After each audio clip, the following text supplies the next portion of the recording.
to action.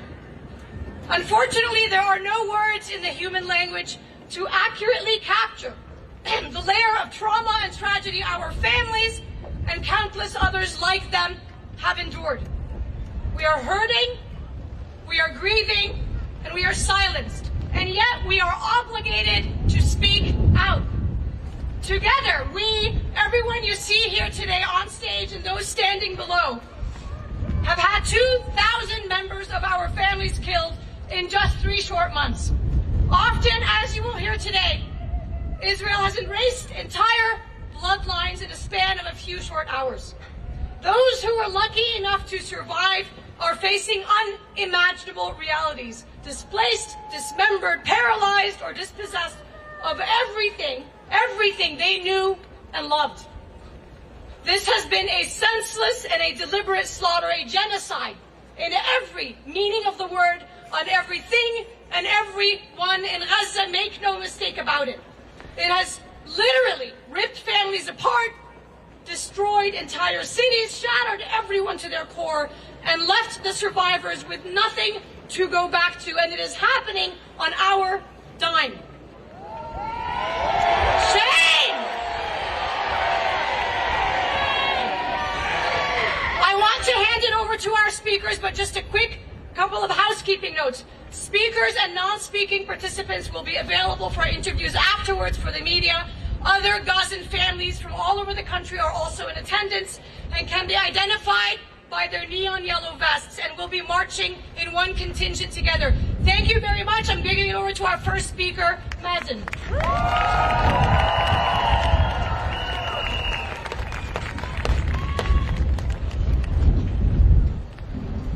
Good afternoon, everybody. And certainly you all look very strong. Thank you for being here. We're all here for a good cause. And I'm going to tell you a story of my family. My name is Mazen Badr. I'm a small business leader and a father of 2 wonderful children and 2 sweet grandchildren in North Virginia. I was born and raised in Gaza, where I spent my summers playing by the Sea of Gaza with my friends. I'm also a descendant of refugees from Palestine, Palestinian village of Karatiya, from where my mother and father were displaced, expelled in 1948 Nakba.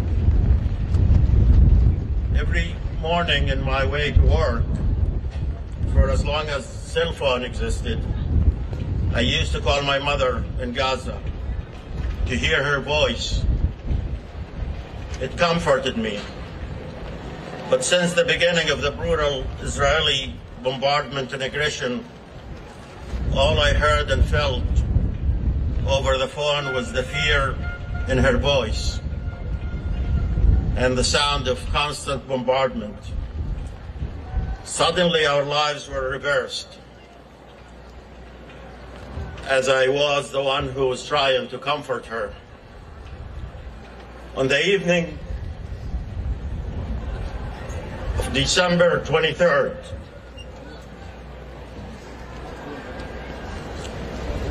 Israel bombed my sister's house in central Gaza,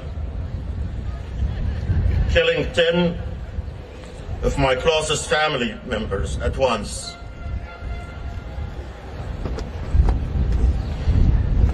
My loving mother, Aziza, 2 of my sisters, one of them was blind, their husbands, 5 of my nephews and nieces, including my niece Asma, who was getting ready to get married in November. My mother had survived more than a dozen wars, becoming a refugee over and over within her Palestinian homeland. They had dreams, and they lived. They had dreams and lives to live. They loved and they were loved in return. Until their final moment, they displayed the generous and resilient spirit of Gaza that Gaza embodies. They left their house to make room for another displaced family and chose to shelter together instead of at my sister's house. As fate would have it, their house survived, and so did the newly displaced families. But my family did not. Seconds before she was killed, my sister sent her 28-year-old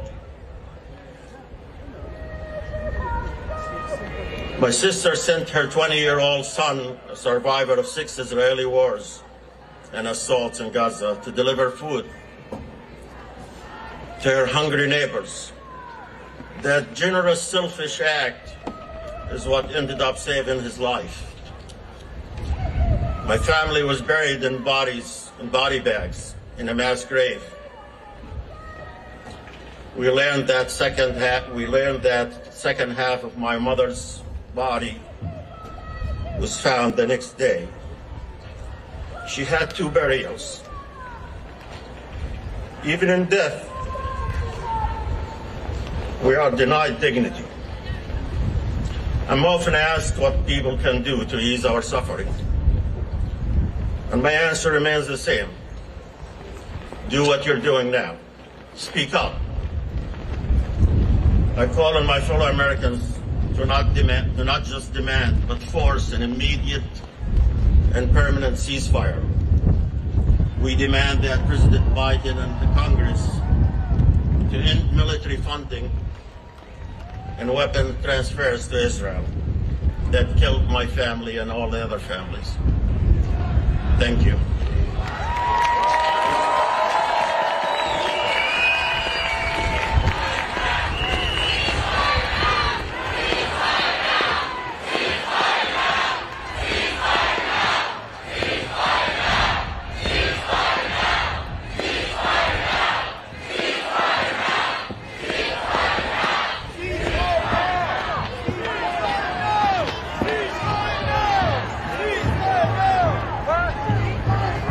Everybody,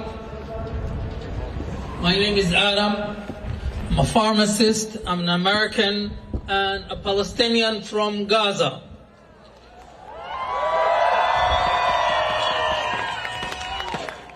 I never thought my family would live through an experience of a genocide until November 22nd, when over 100 family members has died actually by Israel. Israel took my life, my soul, by killing my 83 years old father, mother, and a brother. My father was the salt of earth. Israel killed a man who loved life, loved peace, loved people, loved nature, and most of all, he loved his grandkids. My 5-year-old asked me one day, Baba, how are all these 19 pictures you're looking at? And I have to hold down my tears. They were 19 family members, picture of 19 family members that were slaughtered by Israel. Thank you. My cousin Yasser was not just a cousin, he was more than a brother to me. And he was killed by Israeli bombing along the side of his wife, 6 kids, and 2 grandchildren. The tale of each family member who was murdered is a testimony of ongoing genocide of my Palestinian people.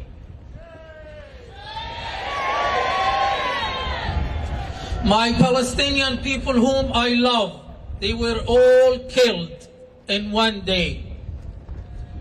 The most troubling aspect of Israel's mass killing of my Palestinian family is when they bombed the first house and my family member and friends came to assist in actually digging out the people who were killed and the remains of those who still under the rubble.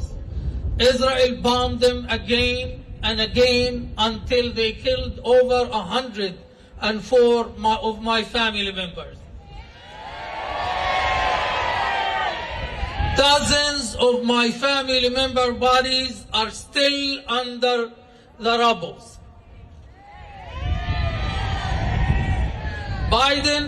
President Biden can easily put a stop to this genocide to the Palestinian people. He can easily pick up the phone and call Israel to stop this madness, stop the genocide of the Palestinian people. We call on the U.S. government to end their participation, complicity of Israel crime against humanity. And we demand a full, swift accountability to U.S. Israeli officials who actually were involved in this Palestinian genocide. Thank you so much. Long live Palestine!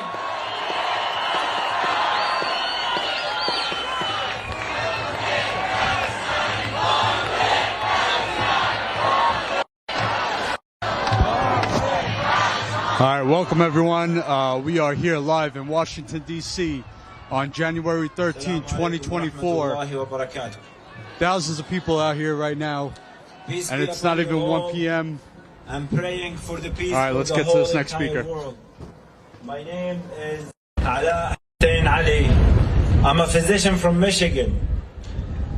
My roots and my childhood were in Gaza. I have lost over 100 members of my family in this genocide. More than 60 children, half of them under the rubble. I'm going to share one of the stories that happened in November. My brother Muhammad and his pregnant wife Ruba and their 3 children, who are small angels, 5, 3, and 1, with my Ruba family, lived with them in Al-Rimal area in Gaza. The bombing and the airstrikes were all over around them. So they decided to evacuate to the south with the promise from the Israeli government that it will be safe. Before they left, as you know, the Israeli government stopped the food, water, medicine, electricity, internet, phone calls, everything was stopped.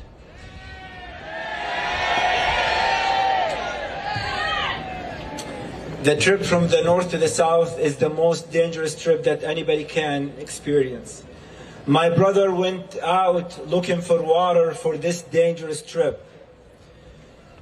And the hours go by. He never came back. He was killed by an Israeli sniper. He was shot several times in his chest. And he was found 5 days later in one of the hospitals in Gaza.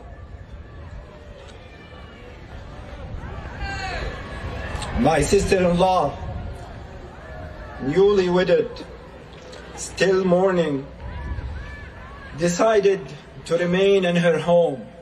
She said, I'm not going to leave to the south anymore. Life doesn't have any meanings. Her family, her father was begging her to go with him to the south. She said no. Her father took the rest of the family, 17 members, and they went in a big truck to the south. But the Israeli government decided otherwise. They're not going to let them reach the south. Just before there, they airstruck them, and the whole 17 were killed. They were in pieces. They were collected flesh by flesh and limb by limb. Ruba lost her entire family. Lost my brother, her beloved husband, her family, She has been displaced since then 7 times, from house to house.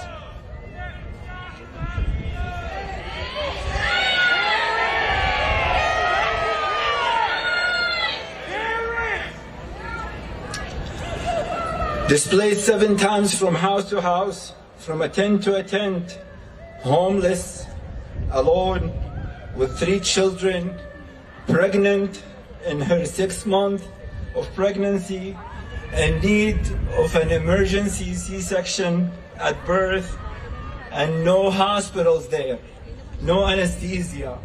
She will face the death at the time of labor. I was planning to return to Gaza this winter with my family to see my brother Muhammad.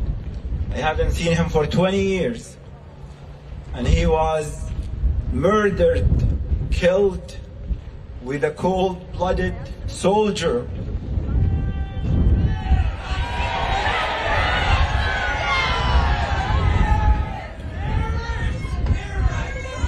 And the worst is I paid for that bullet that killed my brother with my money taxes dollar that I pay every year.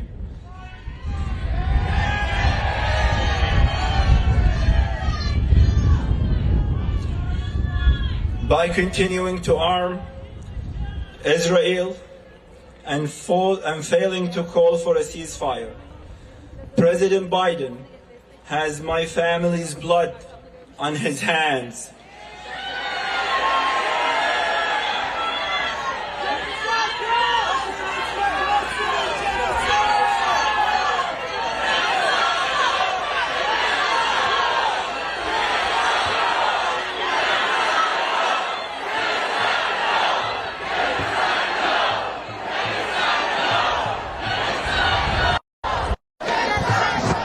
They're all chanting Genocide Joe. That Biden administration and Congress call for an immediate and permanent ceasefire. We demand that they stop sending weapons to Israel to kill our beloved one. And we call on all of you to stand with us and hold our government accountable so our children can grow up and our families can live.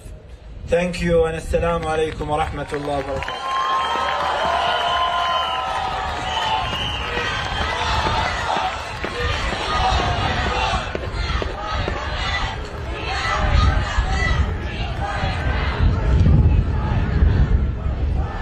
This is beautiful. MashaAllah. God bless you all. Greetings of peace upon you all. My name is Abid a Gazan Palestinian American residing in Texas with a wonderful family, wife, and 3 children. I also have a large family in Gaza that has shrunk in size in the last 3 months. One of my wonderful family members in Gaza is my nephew Ahmad. Ahmad is 6 foot tall. He's an athlete who excels in sand volleyball and soccer. Ahmad has a special relationship with Gaza Beach. He's in love with the sand, with the waves, and with the sea breeze.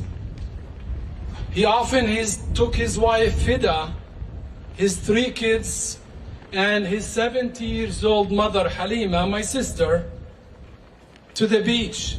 There, he would teach his children how to play soccer, how to swim, while his wife Fida and his mother Halima sipped freshly made mint tea.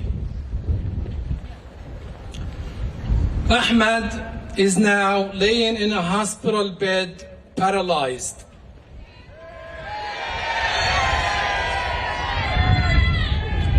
He is paralyzed from the waist down due to the Israeli indiscriminate bombing.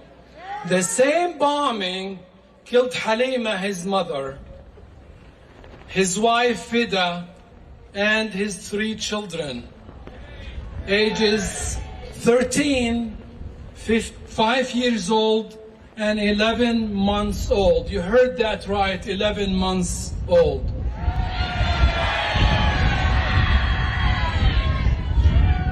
To add insult to the injury, Ahmed couldn't get the necessary medical care for the wound of his abdomen or for his broken spine, nor for the emotional trauma of paralysis and the loss of his family. The Shifa hospital, where he was awaiting surgery, was attacked and invaded by the Israeli troops, forcing him to hastily be transported to a hospital in Rafah, where he remains now. The Rafah hospital lacks medications and supplies, and listen to this. His screams of pain were heard throughout the hospital corridors when the surgeon cleaned his wounds and stitched those abdominal wounds without anesthesia.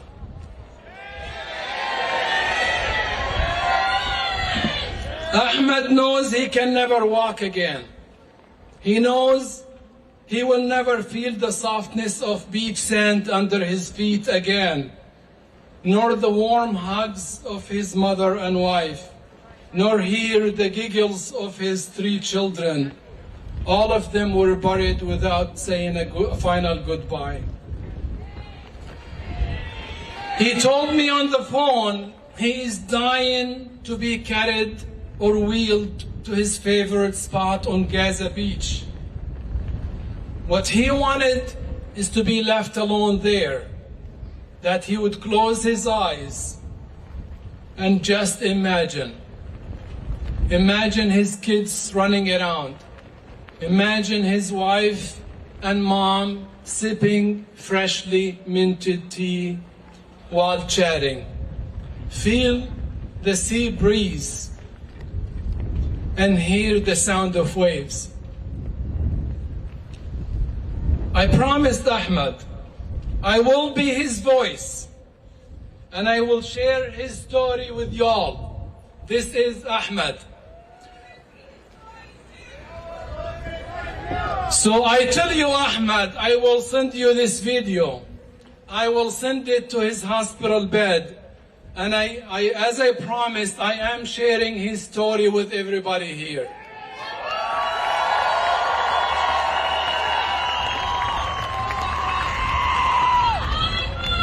I also promised him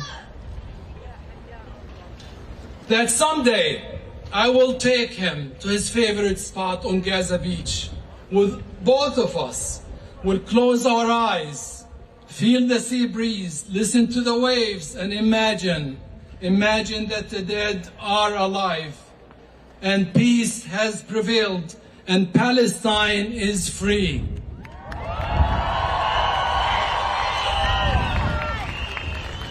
Until then, I ask you, in the name and the names of the 60,000 Ahmeds that were injured in Gaza, I ask the world, in the names of the 30,000 Halimas and Wafas that were killed in Gaza, to please stop this madness, stop this genocide. The time to call for a ceasefire is yesterday. And we are here today, and we demand an immediate and permanent ceasefire. Ceasefire now! Ceasefire now! Ceasefire now! Ceasefire now! And for God's sake, free, free Palestine! Free, free Palestine!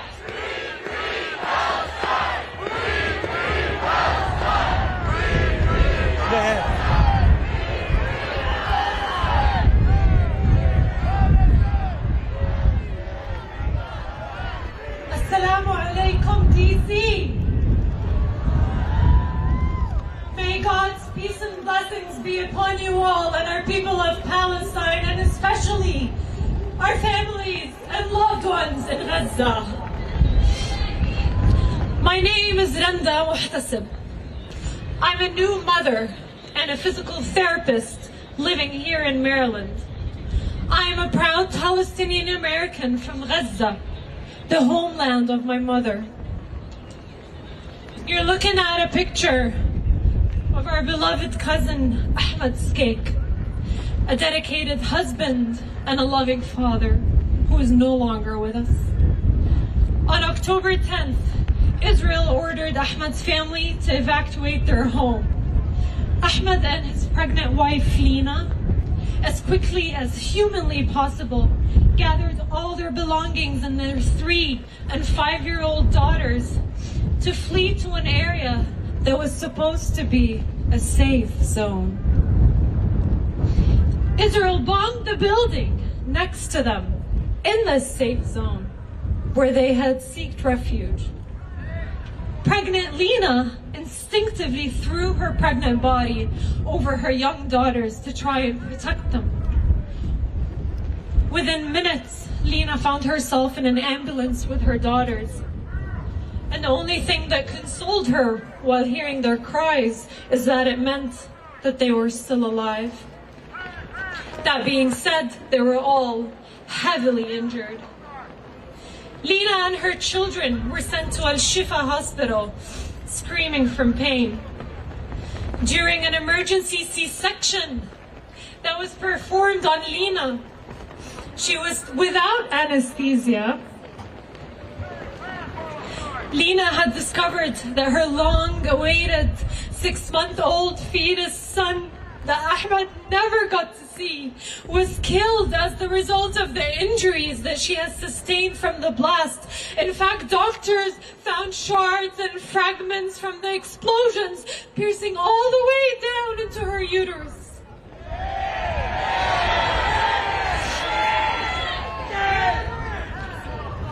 Meanwhile, Ahmed was nowhere in sight. 10 hours later, his body was found under the rubble. The Israeli airstrike on the building in the safe zone murdered him.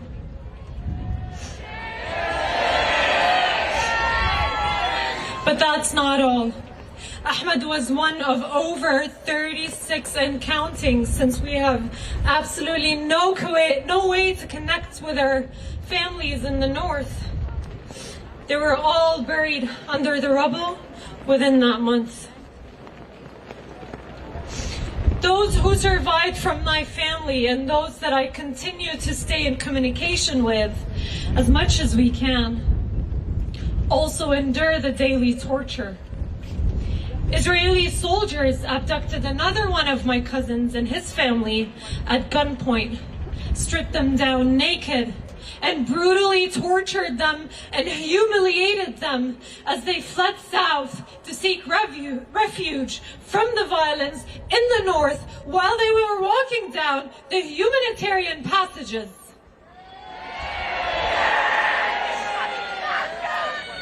That being said, just before they were even able to flee and leave the north, his 6-year-old son endured a gunshot wound with a bullet that stayed in his forearm that was raising a white flag.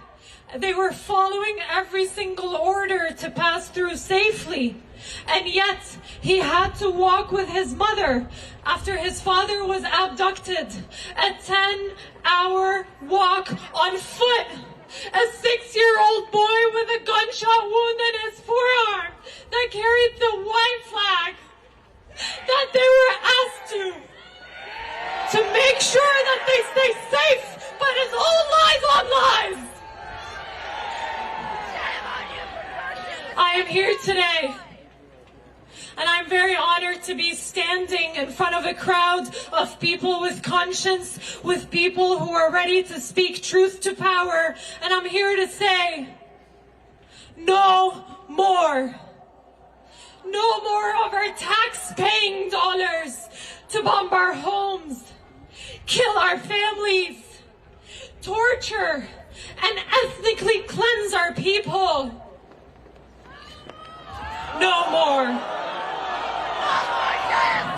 My message to President Biden and Congress, our collective message to President Biden and his administration is to say, permanent ceasefire now!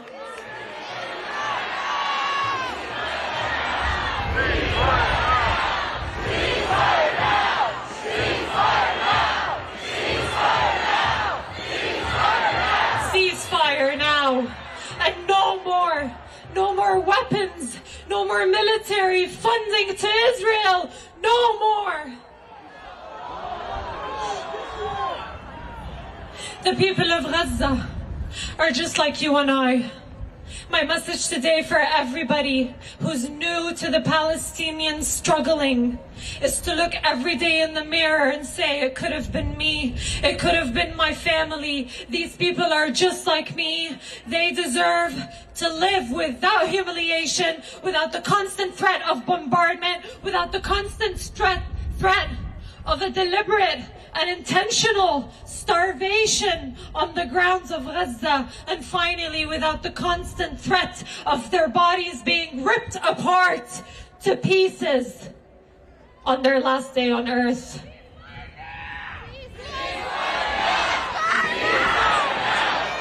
Assalamu alaikum wa rahmatullahi wa barakatuh. And again, I would like to finalize with, may peace be upon you, may peace be with Palestine and the people of Gaza. Long live Palestine. Assalamu alaikum, D.C.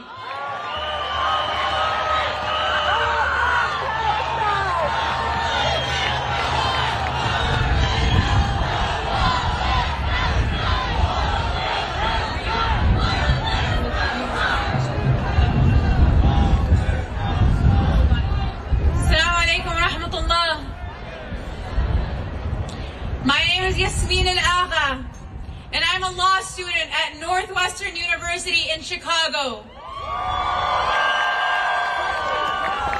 But Gaza is where I call home and where my heart lies. My family is one of the largest in Gaza.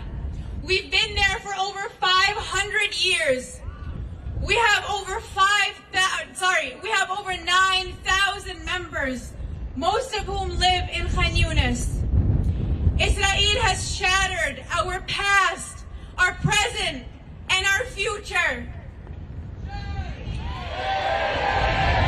Just in the last 3 months, Israel killed 120 members of my family.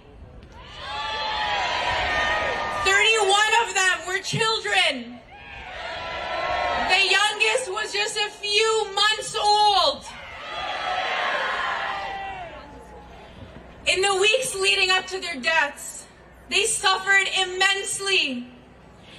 2 of my relatives left their home to find desperately needed food. They came back to discover that Israel had bombed their home and that their mother, father, sister were all killed and buried under the rubble. As the surviving brothers desperately dug through the rubble by hand for the dismembered body parts of their family members, of their parents, of their beloved sister, Israel dropped another bomb on their house, killing both of the brothers as they dug for their family. Yasser and Ro'a were 2 siblings, aged 6 and 14, whose dead bodies were only removed from their demolished home a few days ago, 1 month after an Israeli airstrike killed them in their home. Their younger brother, who was only a few years old, was the one who discovered their bodies. He sobbed into his mother's arms as he told her, their eyeballs are decayed. Their eyes are emptied from their sockets. This is the lasting memory he has of his 2 older siblings. Hundreds of my family members are now sleeping on cardboard in the cold streets. Many of us are taking refuge in hospitals and in schools. One of my family members is 81 years old, and he froze to death in the street.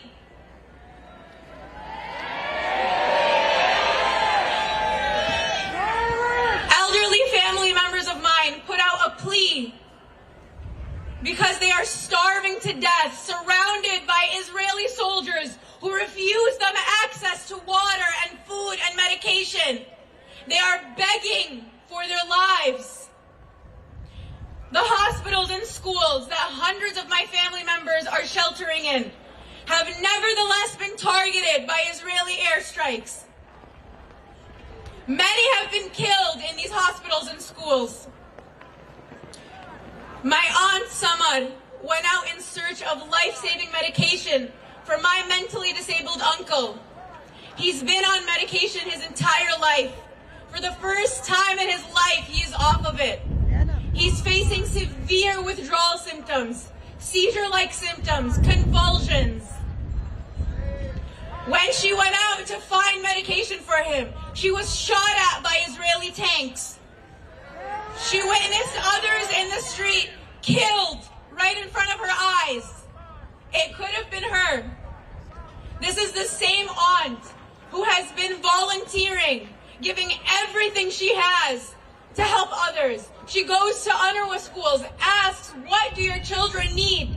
She goes out, finds it, and gives it to the mothers whose children are freezing in the street. Their hearts remain pure. When I visited Gaza last year, my aunt made a handmade thobe for me, but I wasn't able to take it back with me. When my grandparents evacuated just a couple of days ago, they faced severe hardship at the Ma'bar in Rafah. And still, even in the 18-hour ordeal of trying to get 2 elderly people out, my aunt remembered to send my thobe with my grandparents. She told me, if I can't make it out of Gaza alive, at least the thobe can make it out alive. And you will have something to remember me by. She's preparing me for her death.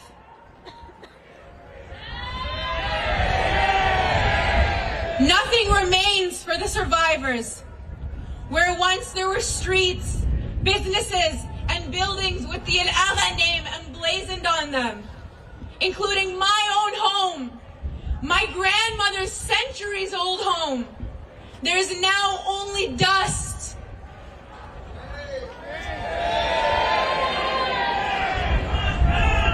For the sake of the surviving members of my family desperately clinging to life, we need an immediate and permanent ceasefire now! Ceasefire now! Ceasefire now! Ceasefire now! Ceasefire now! Ceasefire now! Ceasefire now!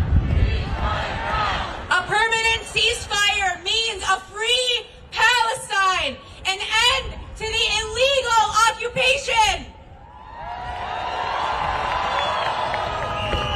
We must demand that President Biden stop providing financial, military, and political cover for Israel to continue to partake in the genocide of my family and my people. Palestine Arabiya, Palestine inna wa hatibqa inna.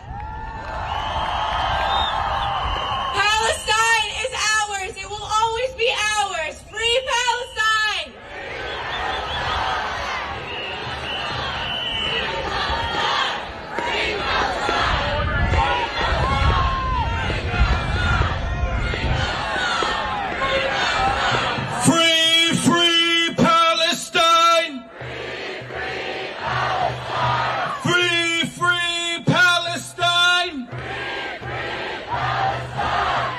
Thank you all for coming out. As we begin today, we will be instructing people who are ready to pray Salat al-Dhuhr and Salat al-Asr. We will be praying on that street over there to stage left. Salat al-Jama'ah will be to stage left.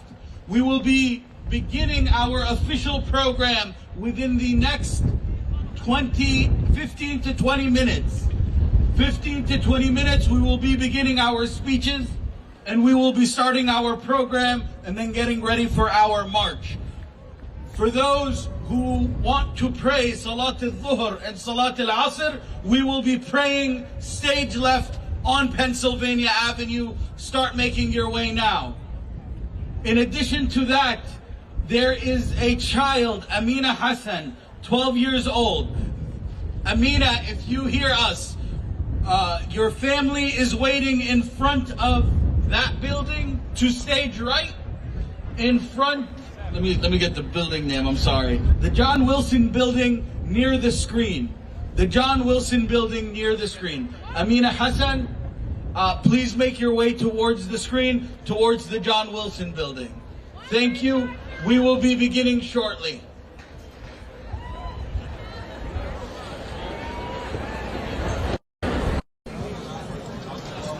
All right, everyone, so welcome. We are live in Washington, D.C. Today is January 13th, 2024. For everyone asking, the program will begin at 1:30. 1:30. All right, so we have about 15 minutes till they get started. To pray. We wanted to start early with the live stream because we wanted to hear from the people who have family in Gaza. So just hang in there. If you haven't done so already, smash the like button. Share the stream. The more people that like it, the more this live stream will get around. So share it with the world.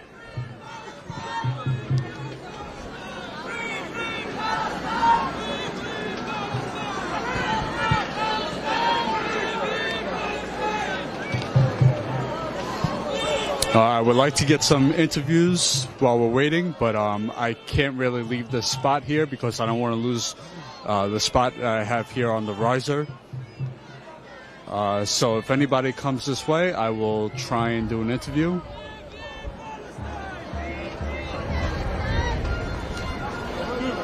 But I hope everyone's having a good day. It's a beautiful day here in Washington, D.C. I think it's about close to 50 degrees, but it is windy.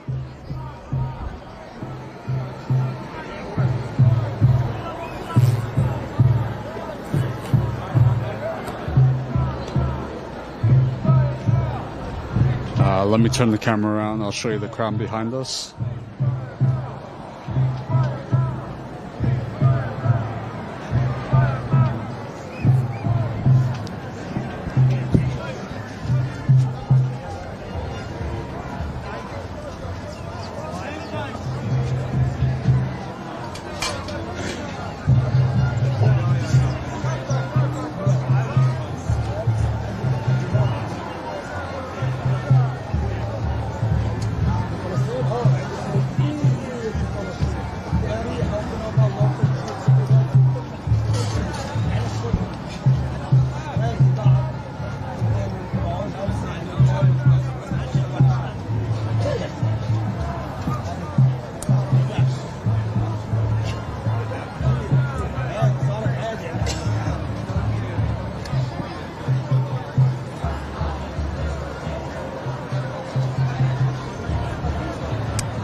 So far, so good. I mean, my phone service is not good, but I think the live is good.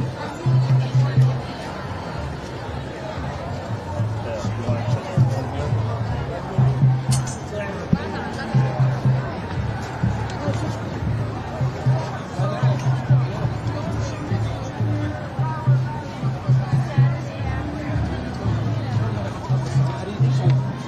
I didn't see any email, but maybe I'll give a call. I think I haven't seen it.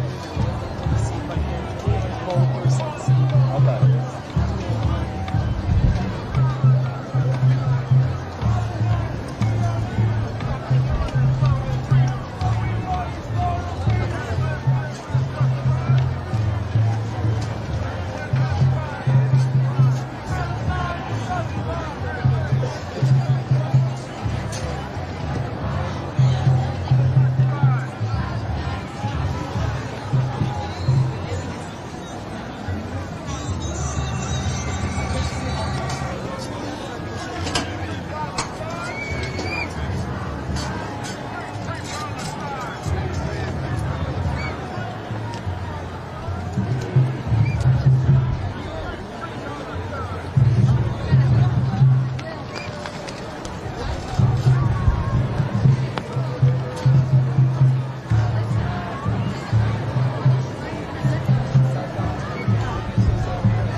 Again, if you're wearing a yellow vest and part of the Gaza families, you are going to march together at the start of the protest. Can we do an interview? Excuse me? Can we do an interview? Absolutely. So tell me what brings you out here today.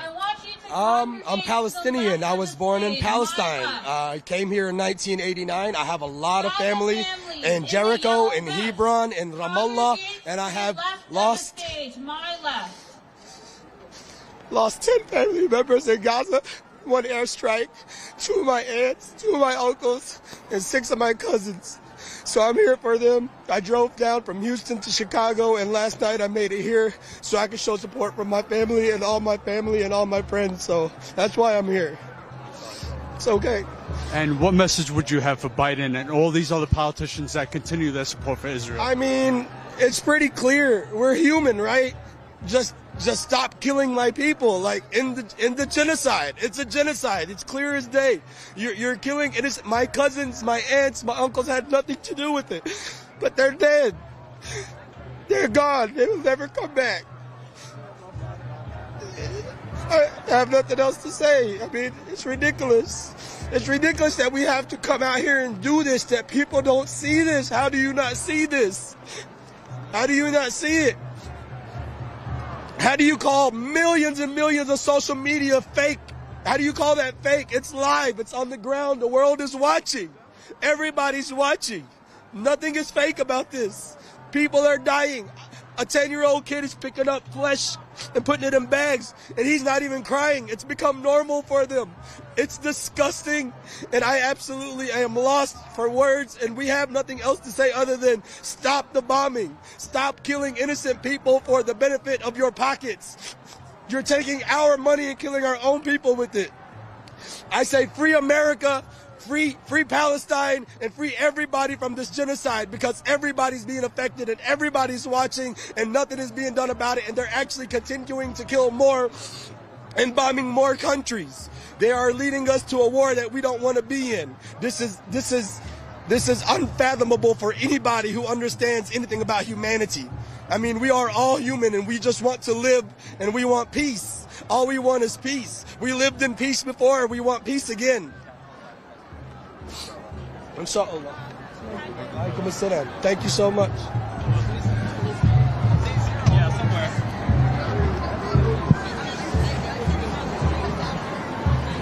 Check 1, 2.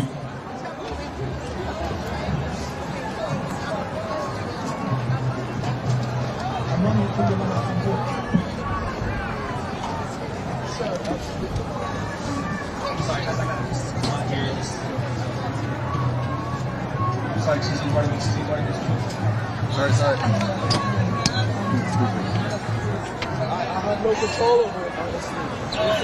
You know, as a grown man, as a child, I never remember crying for 18 days straight. For the first 18 days of the war, it was tears every single day, you know. I don't ever remember crying.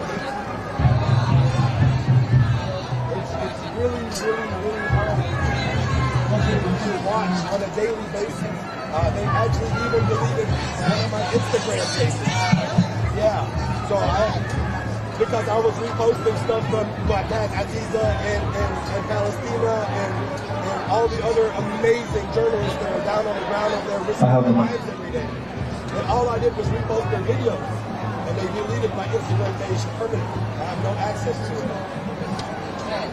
So, are you on the sidewalk? Okay, I just crossed the street through the crowd. I'm coming to you now.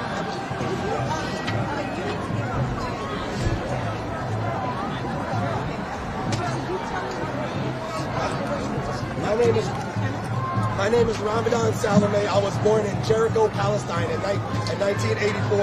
I came to America looking for freedom and peace in 1989 with my mom, my dad, and my 4 brothers and sisters. I am here today because I am fighting for the liberation and the freedom of Palestine. I traveled from Chicago, Illinois. I am originally from Houston, Texas. And It is important here today for the Biden administration, for the terrorist state of Israel to recognize that no matter what they do, how many bombs they drop, how many of my family members they kill, how many of my friends they kill, how many of my family members they jail in the West Bank, that we are not going to stop. We will continue to be out here until Palestine is free and until my people are liberated, until the whole world is liberated. Because the Zionist state of Israel has a lock on the whole world. And everybody can see it. Everybody can see it. It's not just Palestine. America is on a complete lockdown from the Zionist state. So we are here to liberate not just Palestine, but America, and free it from everything that is not right here in this country.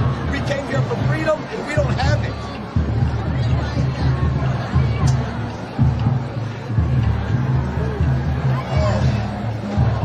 George W. Bush. George W. Bush started it all. The Iraq War. 9/11, I realized I was in high school, I was a senior. And as soon as those planes hit those buildings, everybody turned around and looked at me like I was guilty. And I had nothing to do with any of that. Neither did my people. Just because I'm Arab or Palestinian or brown skin doesn't mean I was involved with any of the terroristic acts that's ever happened on planet Earth. There's more domestic terroristic acts in America than there is anywhere else in the world. This is ridiculous. So, yes, we are not free here. And we want to liberate Palestine, and we want to liberate America as well. We want to liberate the whole world. Palestine is fighting for the liberation of the whole world. Gaza is being massacred for the whole world to see. All right, everyone. Sorry for the connection issues. A lot of other journalists here who are live streaming are having trouble with the connection. There's a lot of people here. It's a small space, so a lot of connections are jammed up. Even the phone service. I'm having issues with my phone. So please hang in there. Hopefully the audio is good. Also, press that like button. All right, the more people that like this, the more people that will see it. So share it, get it around, share it with your friends, your family, and everybody else you know.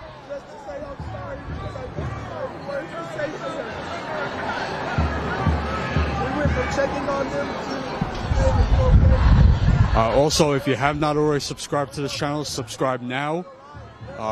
We have a big show tonight.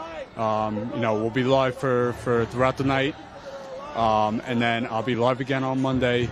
And we're going to have a busy week, a lot going on. So make sure you subscribe. You'll get the notifications for when we go live. Why don't you guys come to this side? Just closer away. Just push through. Especially now if they go suddenly. It emptied out a little bit. Either side. I just, because Amin and them were behind me, I was like, whatever. I just pushed through.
I'm shooting back this way.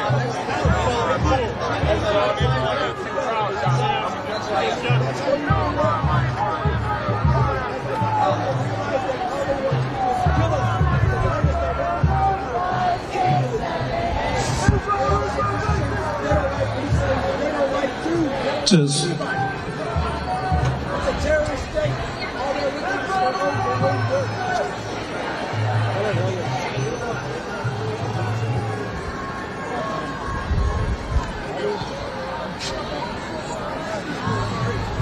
Okay.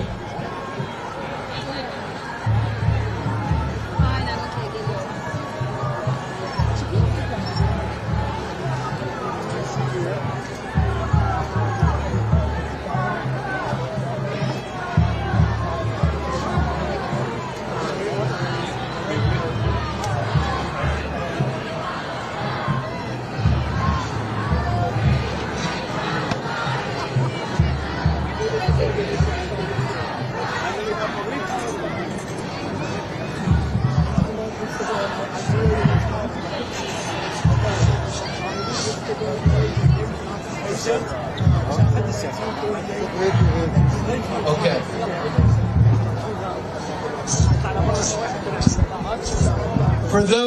For those who are interested in praying, Salah is going to be on stage left. They are going to begin praying right now. Please make your way to that street to join in the prayer. They will be praying on the mic. All right, so it looks like they're going to be starting soon. It is now 1:30. Assalamu alaikum.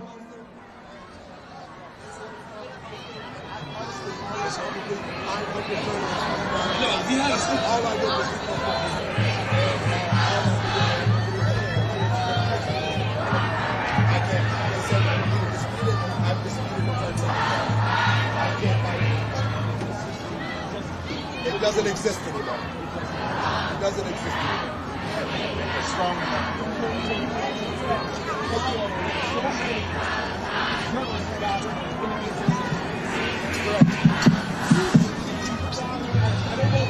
Allahu Akbar, Allahu Akbar, Allahu Akbar, Allahu Akbar. Ashhadu an la ilaha illa Allah. Ashhadu an la ilaha illa Allah. أشهد أن محمد رسول الله. أشهد أن محمد رسول الله. حي على الصلاة، حي على الصلاة، حي على الفلاح، حي على الفلاح.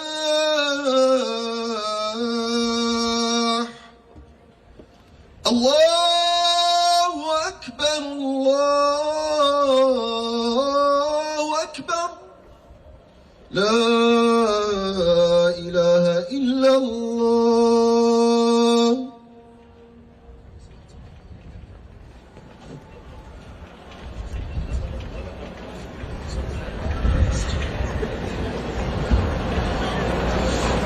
الله أكبر، الله أكبر. أشهد أن لا إله إلا الله. أشهد أن محمد رسول الله. حي على الصلاة، حي على الفلاح، قد قامت الصلاة، قد قامت الصلاة. الله أكبر، الله أكبر، لا إله إلا الله.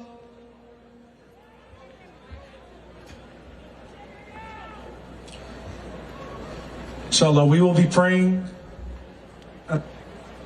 two rak'ahs. All of you who are local, continue after the Dhuhr prayer, prayer 4. All of you who are traveling, we will be praying 2 and 2.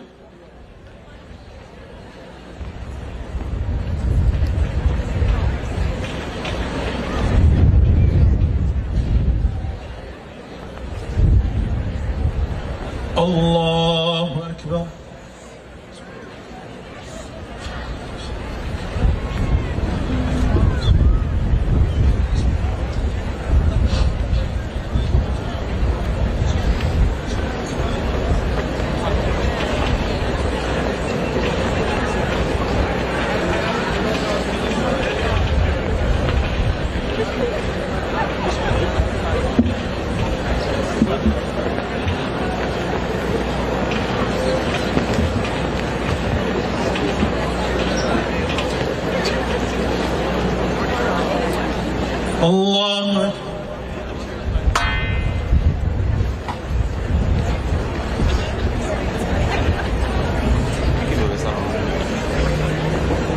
سمع الله لمن حمده.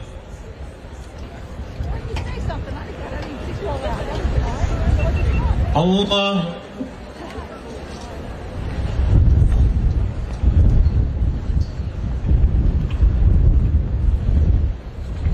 الله أكبر. الله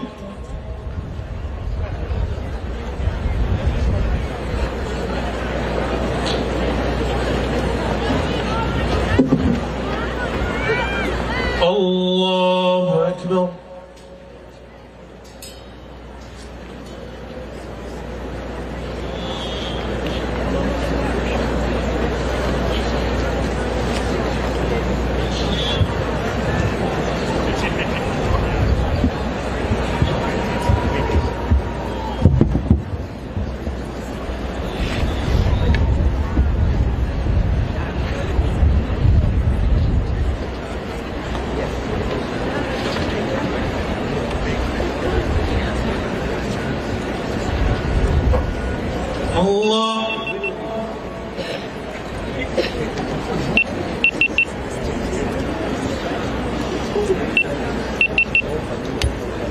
سمع الله لمن حمده.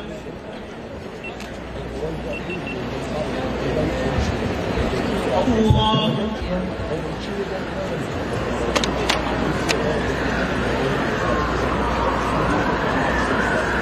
الله الله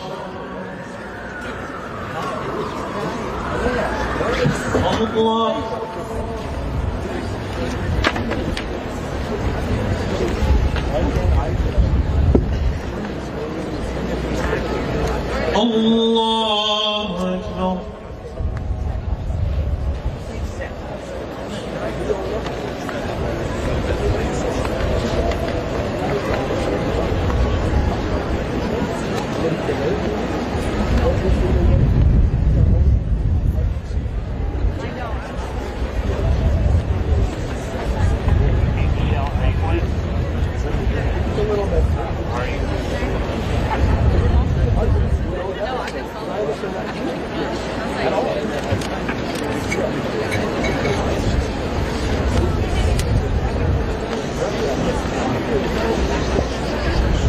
السلام عليكم.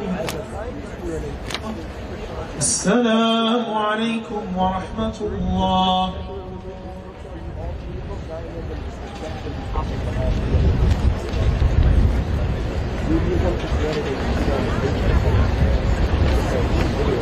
Read the book.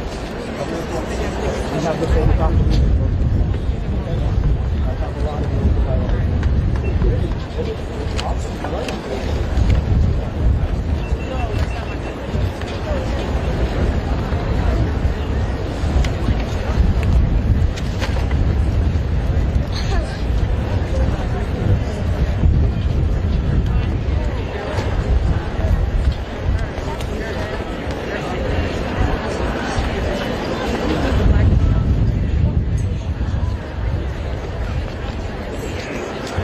الله أكبر الله أكبر.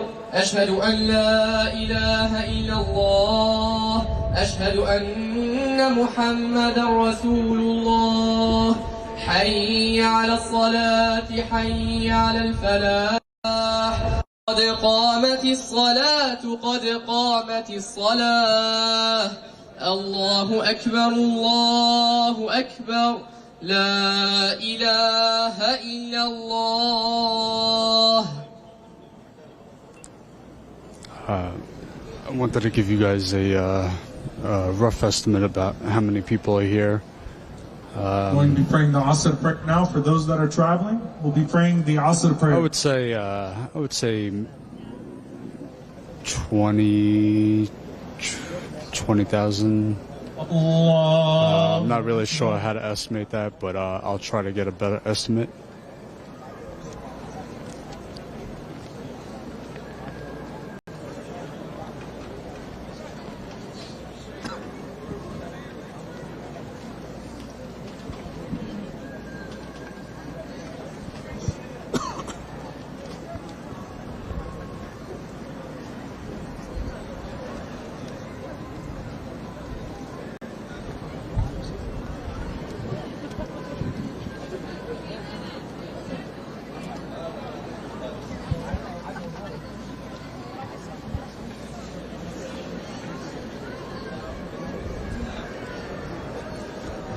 Allah.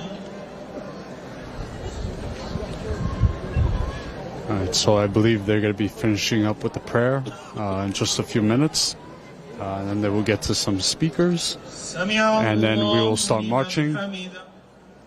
Where we're marching to, I'm not sure, but Allah. We will keep this live going as best as we can. Like I said before, service is not that great. So we apologize about that. Nothing we could do. Allah Akbar.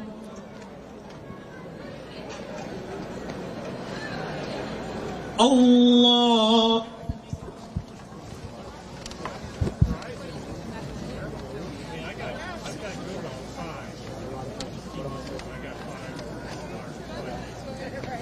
Allahu Akbar.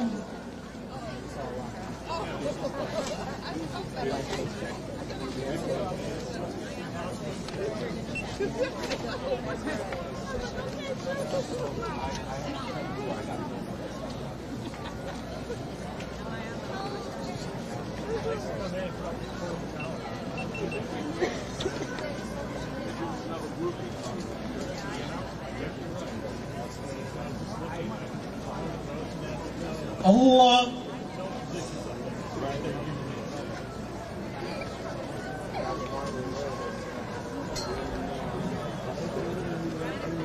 Ya Allah liman hamida.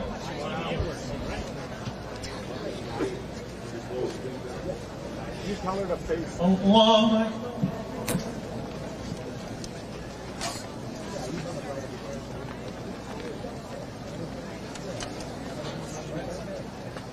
Allah Akbar.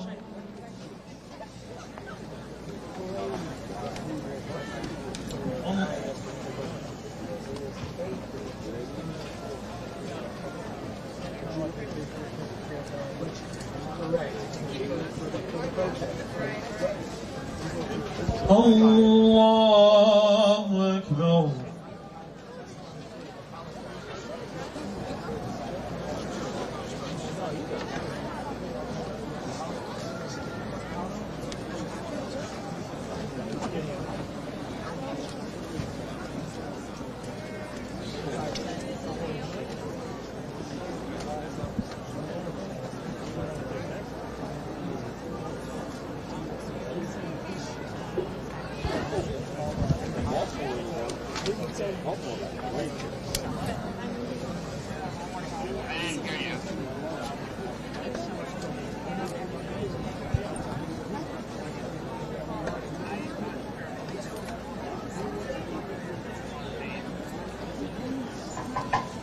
السلام عليكم ورحمة الله.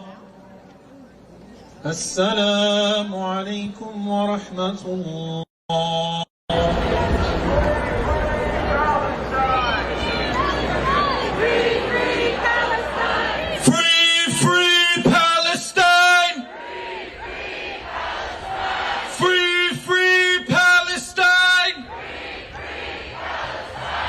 For people who have signs in the front, please either lower them or move to the side, please. We need this front area is reserved for the people who are looking at the Jumbotrons and for the media. If you guys put up your signs, people who need ASL services, people who are trying to get a clear view down the block are not going to be able to see. So we request, please, don't put up any signs in the vicinity of the press, please. And same goes for any flags. If you want to hold your flag, please move to the side streets. You'll be able to do it there. Free, free Palestine! Free, free Palestine! 1, 2, 3, 4! Occupation no more! 1, 2, 3, 4! Occupation no more! 5, 6, 7, 8! Gaza, we will liberate!